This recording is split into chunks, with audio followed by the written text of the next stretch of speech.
Tonight's episode wasn't that bad, in my opinion. I mean, look, there are obviously like some improvements that can be made, and at the end of the day, this is a show that the modern WWE management is making. So there are problems, but overall, I don't think this was a bad show. So, with that said, let's start the review. The show started with a confrontation between CM Punk and Braun Breaker. They're gonna have a match next week for the world title, and it was alright for what it was, man. There isn't really much of a story here because it just there are just so many questions.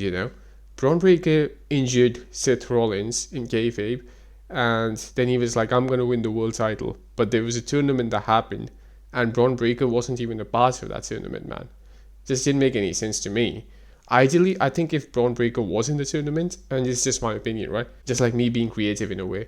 If he was in the tournament, and if him and Bronson Reed were to be the finalists, and then Braun Breaker wins, for example, and then Bronson Reed's like, "Bro, what the fuck?" And then he kind of turns on him as well. That I think would have been good. And then you have Austin Theory coming in, who's like, "I'm gonna align myself with you guys," and Logan Paul's there.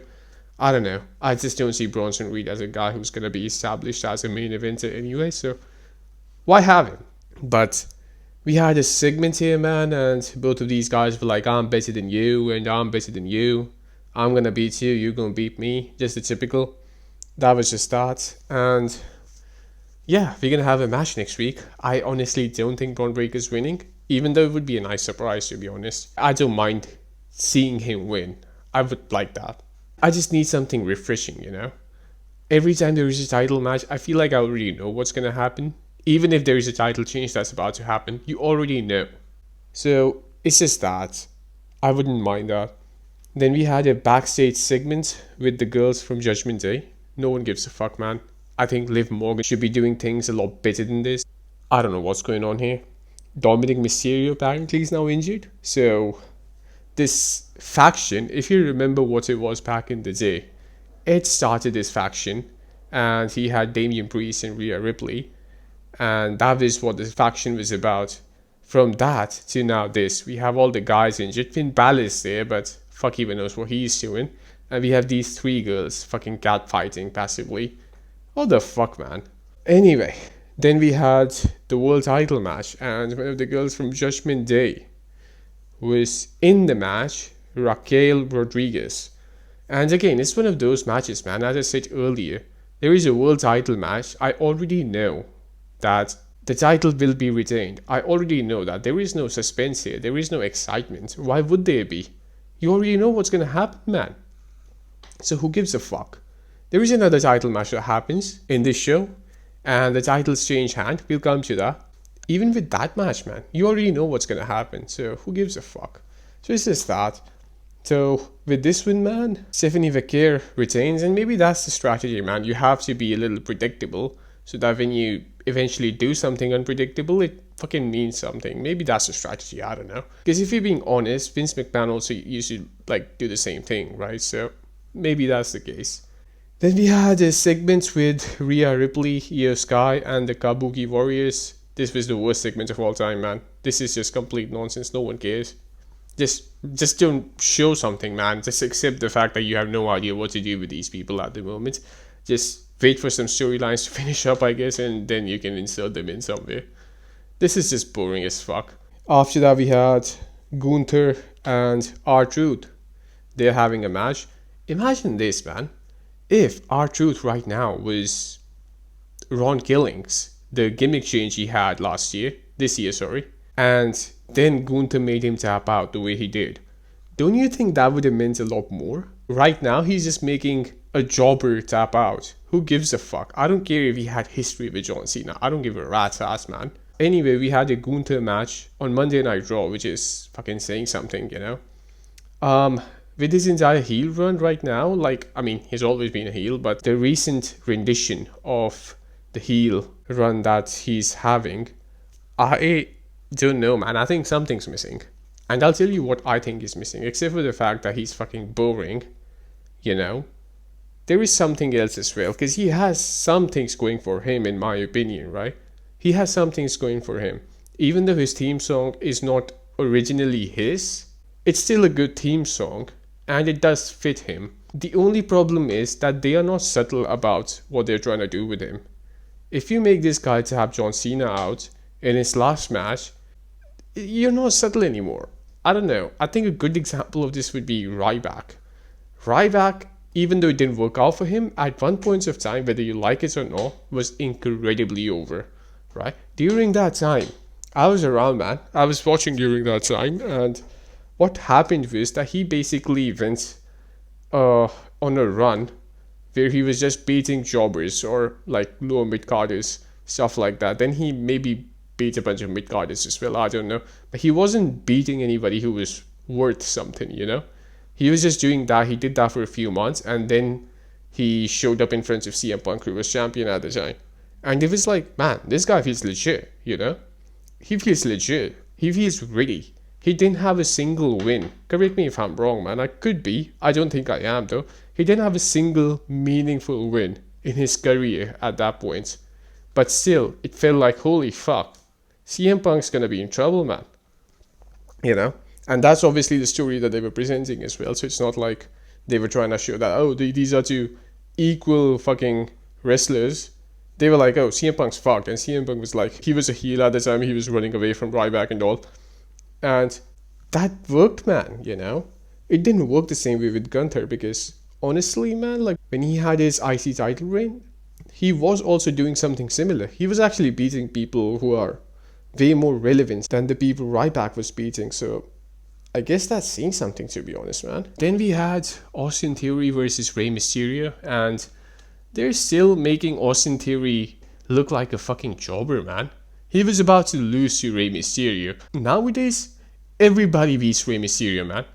Everybody beats Rey Mysterio. There is nobody I can think of, unless it's like some really, really undercard jobber who loses to Rey Mysterio. Everybody beats him, but Austin Theory was about to lose to the guy. I don't understand this. Austin Theory was about to lose the match, but Logan Paul comes in, he interrupts, and Rey Mysterio wins by disqualification. And then, well, Logan Paul and Austin Theory, because they're the bad guys, they start beating the shit out of Rey Mysterio. Where is Bronson Reed and all this? Because Braun Breaker was fucking out there earlier. He's busy with his match next week, preparing or whatever the fuck. Where is Bronson Reed? What's he doing? Anyway, Penta, of all people, comes out to save Rey Mysterio. And, man, this guy needs to be fired. He botched Hurricane Rana as soon as he came in. Imagine coming back, making your return. It was the second move. It wasn't the first move he did. The second move he did, he botched. This is unbelievable, man. This guy is supposed to be a person who has that good wrestler gimmick, right? He's not famous for his mic skills. He's famous. He's not famous, don't get me wrong, but like he's supposed to be known for being a good wrestler. And he botches everything, man. I still think that Royal Rumble where he was entry number 2, I think it was this year, right? Yeah, I think it was this year. He was entry number 2 and he botched and accidentally landed both of his fucking feet on the floor 1 minute into the match. I think that should have been it. That's it, man. The guy got eliminated, send him off. I really think that. I think when this guy debuted, Triple H should have just fucking came out, when he was doing his stupid pose during his entrance music, when he debuted earlier this year, or was it last year? I don't know. Whenever it was, when he was coming out, Triple H should have come out. He should have turned this guy around, slapped him right across his face, and just drag him back, Drag him back to the locker room, and then we never hear of this guy again. That should have been Penta's career in this company. I mean, it's saying something, What type of people enjoy watching Penta? I don't even know. Man, why the fuck was he wearing street clothes and a fucking lucha mask or whatever the fuck he wears? It didn't make any sense. It just looked very odd to me. I don't know, man. Imagine if Goldust fucking came out with all the paint on his face, but he's wearing street clothes. It would look so weird. Up next, we had Maxine Dupree, who had a confrontation with Becky Lynch. Becky Lynch tries so hard to be funny sometimes. I don't know, man. Like, she had this bit in this segment where she was like, oh, I'll give you credit. And like, no, you're not funny. I'm so sorry, you're not funny. She's not bad at promos, but I mean, you have been doing it since the last 10 years. I like the story that they're trying to tell here, but with Maxine Dupree right now, it's very similar to Drew McIntyre in my opinion. Because if she wasn't goofing around with the Alpha Academy for like almost 1 year, and instead she was like a person who was just around doing fuck all, and then she jumps into this role, this position, where she's the Intercontinental Champion and she's fucking feuding with Becky Lynch, I think that would have made more sense because something I have noticed is that she has good promo skills. Like she can talk without mumbling her words or some shit, which is pretty fucking hard, you know?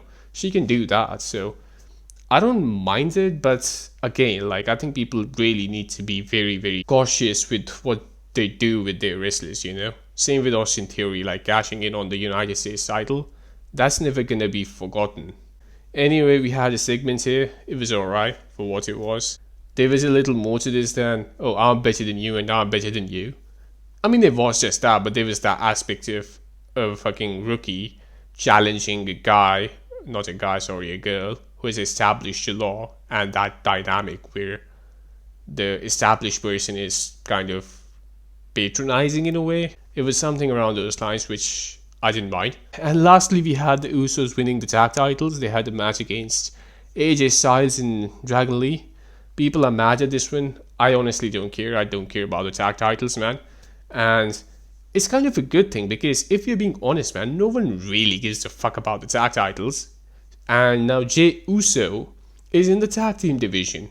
He's not gonna be fucking annoying everybody by fucking competing for the world title anymore. So I think it's great.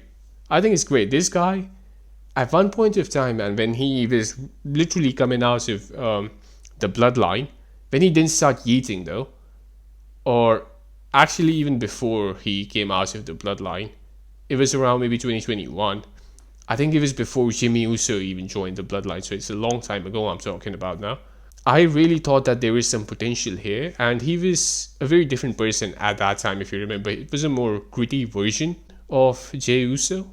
He wasn't yeeting all the time, and he wasn't wearing like weirdly colorful clothes. People talk about Seth Rollins. What about this fucking guy, man? So it was a bit different at the time. But yeah, it didn't work out, man. Saying that, oh, well, people chant his entrance music. So what, man? Like, people did that with Fandango as well. So what? Doesn't mean anything, you know? I mean, it means something, but it doesn't mean that you should be world champion. So I don't care, man. I don't think this should have been the main event because no one cares about this. No one actually gives a fuck about the tag titles. So why does it matter? Overall, I think this show was alright though. The main event sucked ass, but aside from that, I think there are some decent stories going around. And let's see what happens, man. Next week, we should have a big show. So, well, it's the first week of the new year. There might be some stuff happening, but they didn't do much for the episode, the very first episode that they had on Netflix. It was this year, right? I have a very bad memory. I think, yeah, this year they started on Netflix. And whatever the fuck they were doing in that episode, it was complete crap. So let's see if they have learned something from the last time. Let's see what they do.